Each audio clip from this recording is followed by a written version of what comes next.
presidency of the Human Relations Commission. Next speaker. And for your leadership in this county.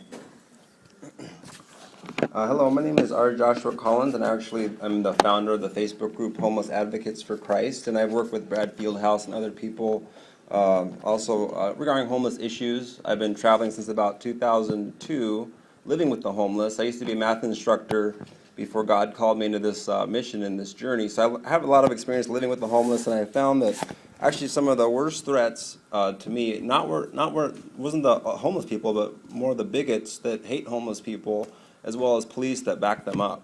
And I've dealt with a lot of discrimination and harassment and arrests, also for peaceful protests for the homeless, just sleeping in certain areas, and they take you to jail for it.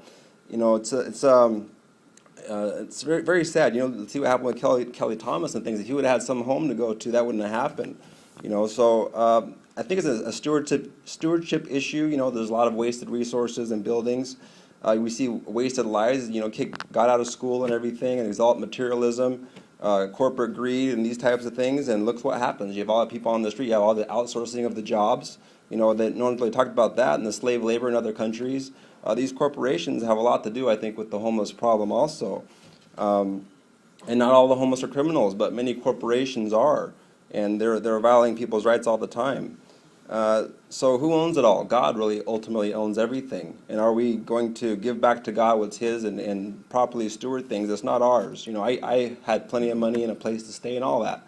And when God says you got to give it up for me, I do it. That's what God. Oftentimes He'll call you to something like that, and we need to learn to share and love one another, like He says, and to turn from sin and selfish ways. And Matthew 25, like it says, He'll say to some, "Depart from me, worker of iniquity."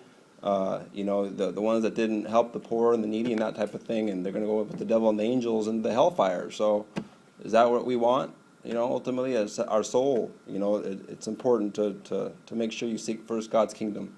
Thank you so much. Thank you for your words. Next speaker, please.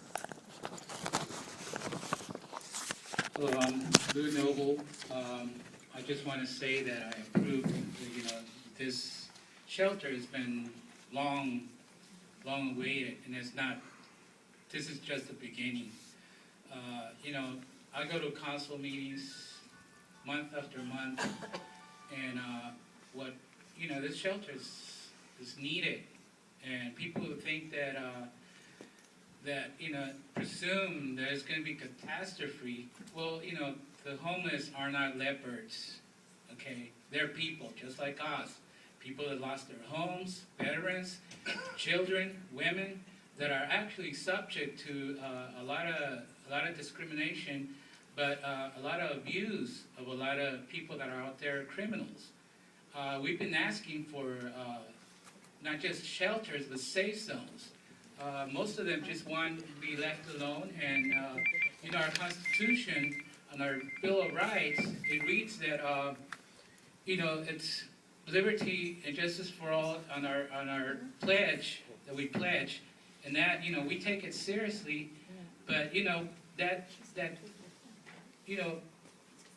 freedom that we all have as people, we need that, and I just want to say that they do need, there's $19.5 million Orange County got for the homeless from the Housing Authority.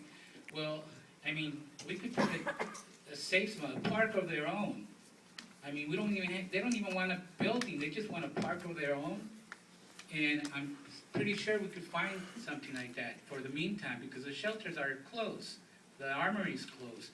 And now it's like we have them out there in the streets. And I see more of them because they're being kicked out of the parks and being, taking their possessions with these policies that are unconstitutional because our, Fourth Amendment right, it says, we have to be safe with our possessions. We got it, sir. Thank you. So, thank you. All right. Thank you very much. Next speaker, please.